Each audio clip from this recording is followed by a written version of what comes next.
Hello, everyone. This week I've been thinking a lot about whether we want to fight for the world or we want to just be entertained by it. This is a topic that I've been thinking a lot about this week because I watched the last Joshua Citarella podcast. He had Julian Field on, and a lot of the podcast was pretty depressing, I would say, for anybody who wants to be involved with actively fighting to make the world a better place. Much of what Julian Field was talking about was not only the sort of echo chamber that social media is, but also the distraction it is and how it's almost impossible for us or is impossible for us to really push past it. Joshua Citarella makes a point that we've seen some form of solidarity building with streamers like Hassan Piker, who have built platforms for platforming candidates or for other social issues that he can use his large audience for. Downstream of those things, if you look at, okay, what's the lever? What's like the real lever that then radically transforms society within a half generation? SAP, 113,000 members, 11% union density. Within 15 years after that, the United States goes to an all-time high of 33% union density. I am trying to set up the preconditions for us to realize that again, the height of American labor power. I think that those things are possible because we have accidentally, unbeknownst to ourselves, just fallen backwards into a strawberry patch where we now have the largest media apparatus available, and we have to learn how to actually pull the levers that we do not yet know are attached to it.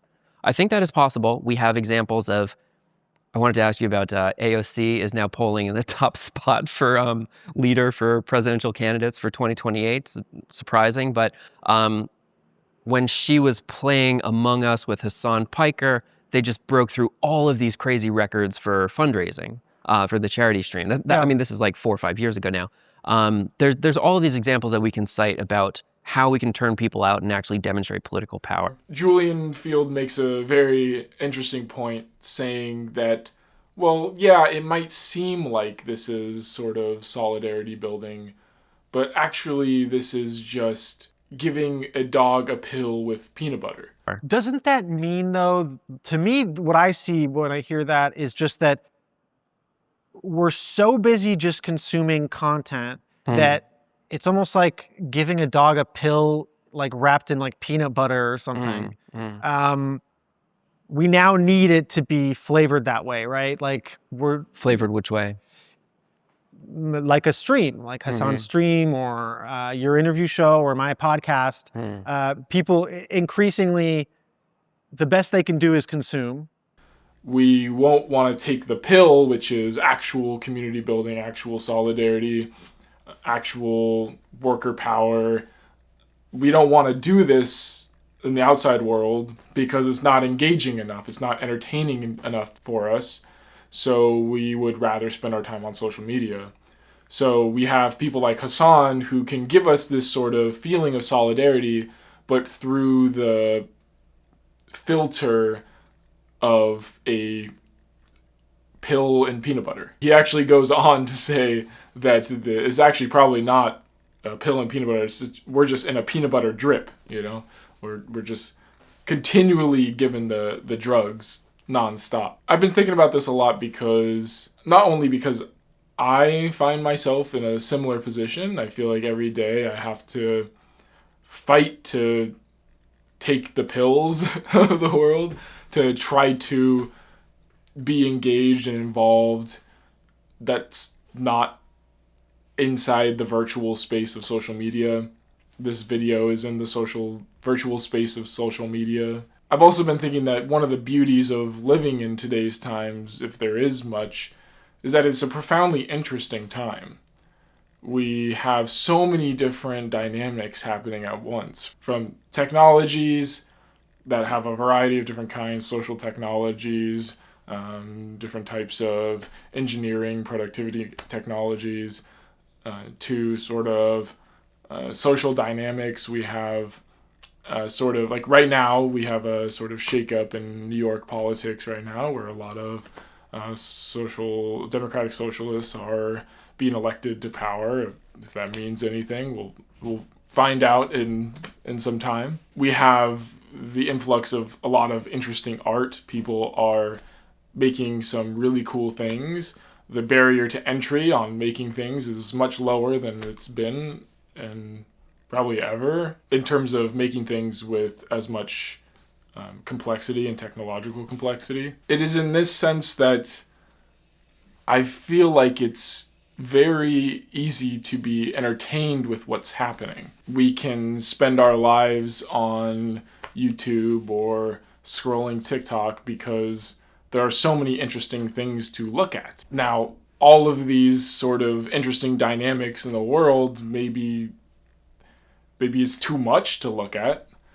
Maybe we're being overstimulated by everything that we're looking at. It is in the sense that Julian Field's point really hits home, where ultimately I might pretend that I want to be involved in some radical politics to have a greater sense of democracy and autonomy, but is that something that I'm willing to fight for?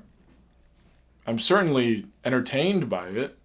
I like reading books about it, but when's the next time that I'm going to find myself really fighting for more tangible wins? What I do for money is I fundraise for a nonprofit that is doing some, I think, decently good stuff. Do I just find it entertaining?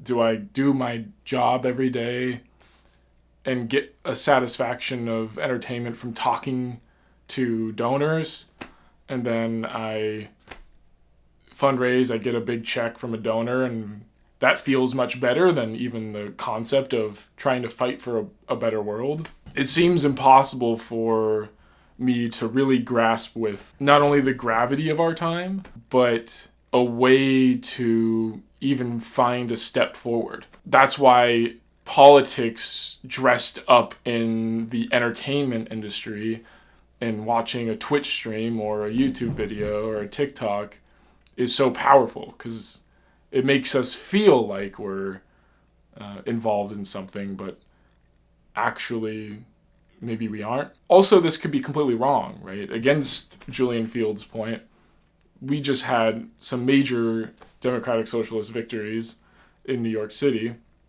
Hassan was pretty big in platforming these people, like Claire Valdez and Zohran Mamdani even. So clearly there might be some electoral benefits here, some real tangible benefits here, but what's it going to look like in the long term, right? The problems that we're going to run into in the long term, such as climate change, AI takeover, these problems aren't going to be solved by small electoral wins.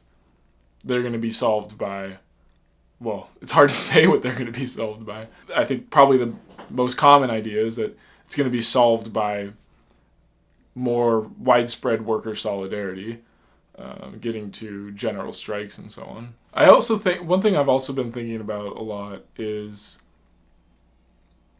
once these sort of major catastrophes start accelerating, when large climate events devastate much more of the planet, when AI takes even more jobs, when we have more of a fascist totalitarian government, I feel like we're not going to be able to even grasp with the gravity of it.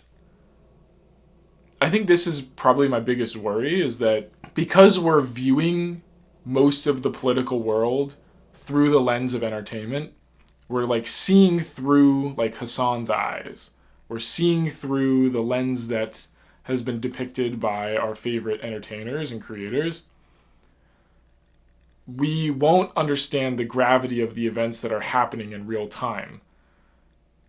It will seem like they're a bit dulled to us. This is going to be especially true with catastrophes that are not as headlineable, with land that dries up, with water that dries up, with the subtle takeover of jobs. These are going to be hard for us to actually get a glimpse at and react to genuinely, because we're just always going to be in the realm of eating our peanut butter pill.